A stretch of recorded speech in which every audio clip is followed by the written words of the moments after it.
తమ సమస్యలు పరిష్కరించాలని కోరుతూ ఆర్టీసీ అవుట్సోర్సింగ్ ఉద్యోగులు శ్రీకాకుళం ఆర్టీసీ కాంప్లెక్స్ వద్ద నిరసన చేపట్టారు. ఈ నిరసన కార్యక్రమంలో శ్రీకాకుళం జిల్లాలో ఉన్న 4 డిపోల అవుట్సోర్సింగ్ కార్మికులు పాల్గొన్నారు. కాంట్రాక్ట్ వ్యవస్థ వలన చాలా ఇబ్బందులు ఎదుర్కొంటున్నామన్న అవుట్సోర్సింగ్ ఉద్యోగులు జీతాలు యాజమాన్యం నిర్ణయించిన ప్రకారం అందడం లేదని ఆరోపించారు. కార్మికుల శ్రమను కాంట్రాక్టర్లు దోచుకుంటున్నారని పేర్కొన్నారు. అవుట్సోర్సింగ్ కార్మికులందరికీ ఈఎస్ఐ కార్డులు మంజూరు చేయాలని, సమాన పనికి సమాన వేతనం ఇవ్వాలని డిమాండ్ చేశారు. ఆర్టీసీలో అవుట్సోర్సింగ్లో పనిచేస్తున్న మహిళా ఉద్యోగులకు వేతనాలతో కూడిన మెటర్నిటీ సెలవులు కల్పించాలని కోరారు. తమ సమస్యలు ఆర్టీసీ ఉన్నతాధికారుల దృష్టికి తీసుకువెళ్లినా న్యాయం జరగలేదని వాపోయారు. తమ డిమాండ్లు పరిష్కరించకపోతే ఆందోళనను రాష్ట్ర వ్యాప్తంగా ఉధృతం చేస్తామని ఆర్టీసీ అవుట్సోర్సింగ్ ఉద్యోగులు పేర్కొన్నారు. అయితే రాష్ట్ర ప్రభుత్వం కూడా ఈ మధ్యన ఉపసంఘం అనేది వేయడం జరిగింది.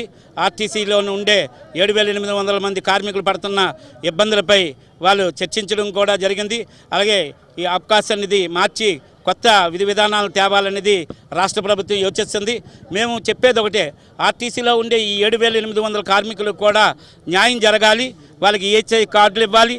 అలాగే ఉండే అవుట్సోర్సింగ్ కార్మికులలాగే ఉన్ని డిపార్ట్మెంట్లో ఉండేటట్టు ఆర్టీసీలో కూడా అవుట్సోర్సింగ్ కార్మికులకి ఉండే సౌలభ్యాలన్నీ ఇవ్వాలనేది మా మనవి.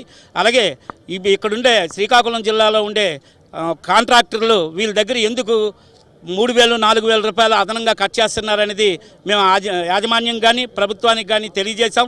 కలెక్టర్ గారికి కూడా వినతిపత్రం ఇవ్వడం జరిగింది. అలాగే assistant commissioner of labour Srikakulam వారికి కూడా వాళ్ళ దౌర్జన్యాలను, కాంట్రాక్టులు అవలంబిస్తున్న దౌర్జన్యాలకి మేము వినతిపత్రం ఇవ్వడం జరిగింది. కానీ మేము చెప్పేది ఒకటే, VCNMD గారు ఇచ్చిన సర్క్యులర్ ప్రకారం వాళ్ళ వేతనాలు ఇవ్వాలి. అలాగే జీతాలనేది కూడా 15వ తేదీలోపు అవుట్సోర్సింగ్ కార్మికులకు ఇవ్వాలనేది మా మనవి. నా పేరు ముత్యాలరావు అండి. APPTD RTC outsourcing employees association రాష్ట్ర అధ్యక్షుడిగా ఉన్నాము. నేటికి ఈ రోజుకి ఆర్టీసీలో దాదాపు 7,300 మంది కార్మికులు అవుట్సోర్సింగ్ విధానంలో పనిచేస్తున్నారు. వీరెవరికి కూడా యాజమాన్యం నిర్ణయించినటువంటి సర్క్యులర్ ప్రకారం శాలరీస్ అయితే ఎక్కడా ఇవ్వట్లేదు. దాని మీద ఈ మధ్యన మన ఆర్టీసీ ప్రజా రవాణా అధికారికి, అలాగే మన లేబర్ ఆఫీసర్ వారికి, అలాగే శ్రీకాకుళం జిల్లా మేజిస్ట్రేట్ వారి దృష్టికి కూడా సమస్యను తీసుకెళ్లడం జరిగింది. పర్టికులర్ ప్రాబ్లం ఏంటంటే ఈ కాంట్రాక్ట్ వలన శ్రమ దోపిడీ జరుగుతుంది. ఏదైతే కార్మికుడికి ఇచ్చే జీతం ఉందో అందులో 2,000 రూపాయలు వారికి ఇచ్చే 7% మార్జిన్ ప్రాఫిట్ కాకుండా 2,000 రూపాయల నుంచి 3,000 రూపాయల వరకు కోతలు విధిస్తున్నారు. ఏంటి సార్ ఇలా చేస్తున్నారు, ఇలా ఏంటంటే అడిగితే వాళ్ళు మీరు ఉద్యోగాలు మానేయండి అని చెప్తున్నారు. వాళ్ళకు ఉండే కాంట్రాక్ట్ పీరియడ్ 2 సంవత్సరాలు అయితే దాదాపు 25 సంవత్సరాలుగా పనిచేస్తున్నారు. మమ్మల్ని వాళ్ళు వెళ్ళిపోమని క్వశ్చన్ చేస్తున్నారు. ఈరోజు అంత దౌర్భాగ్యమైన స్థితిలోకి మేము వెళ్ళిపోయామంటే దీని కారణం ప్రతి ఒక్కరు కూడా అర్థం చేసుకోవాలి.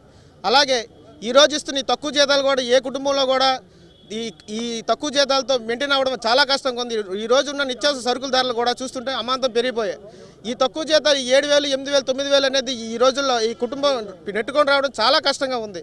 కాబట్టి ప్రభుత్వం వారిని వెంటనే స్పందించి దీనికి తగు న్యాయం చేయాలని, ఆప్కాస్లో మమ్మల్ని వీలున్నంత తొందరగా ఆప్కాస్లో మమ్మల్ని తీసేసి పెడితే ఈ కాంట్రాక్ట్ వ్యవధానికి రద్దు చెప్పి మేమందరం కూడా ఉద్యోగ భద్రతకి తీసుకుంటారని మేము కోరుకుంటున్నాం. ధన్యవాదాలు. అందరికీ నమస్కారం అండి. నా పేరు దాసరి కిరణ్ కుమార్. శ్రీకాకుళం జిల్లాలో అవుట్సోర్సింగ్కి జిల్లా అధ్యక్షుడిగా ఉన్నాను. ఈ ఆర్టీసీ డిపార్ట్మెంట్లో రాష్ట్ర వ్యాప్తంగా సుమారు 8,000 మంది అవుట్సోర్సింగ్ ఉద్యోగులు ఉన్నారు. గత ప్రభుత్వంలో మా అందరికీ కూడా ఆప్కోస్లో కలుపుతానని చెప్పేసి గత ప్రభుత్వం మాట ఇచ్చింది, మాట తప్పింది.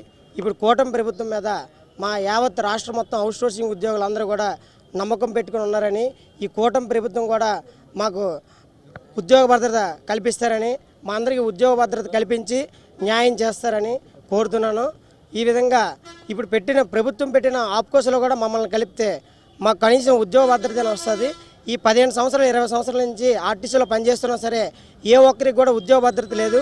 ఈ కాంట్రాక్ట్ విధానం అనేది 2 సంవత్సరాలకు 3 సంవత్సరాలకు ఒకసారి కాంట్రాక్ట్ మారిపోవడం వల్ల కాంట్రాక్ట్ అనే వ్యక్తి తనకు నచ్చిన వ్యక్తిని వాళ్ళకి నచ్చిన జీతాలు వేస్తూ వాళ్ళకి నచ్చిన మనుషులను ఉంచుకొని ఉన్ని ఉద్యోగాలను తీసేసే పరిస్థితి. మా అందరికీ కూడా ప్రభుత్వానికి తెలియజేస్తున్న ఒకటేనండి, మా అందరికీ కూడా ఆర్టీసీలో పనిచేస్తున్న అవుట్సోర్సింగ్ రాష్ట్ర వ్యాప్తంగా అందరికీ కూడా ఆప్కోస్లో కలిపి మమ్మల్ని ఉద్యోగ భద్రత కల్పిస్తారని, లేనిచో మన ఆర్టీసీ కార్పొరేషన్ ద్వారా జీతాలు ఇప్పిస్తారని కోరుతున్నాము.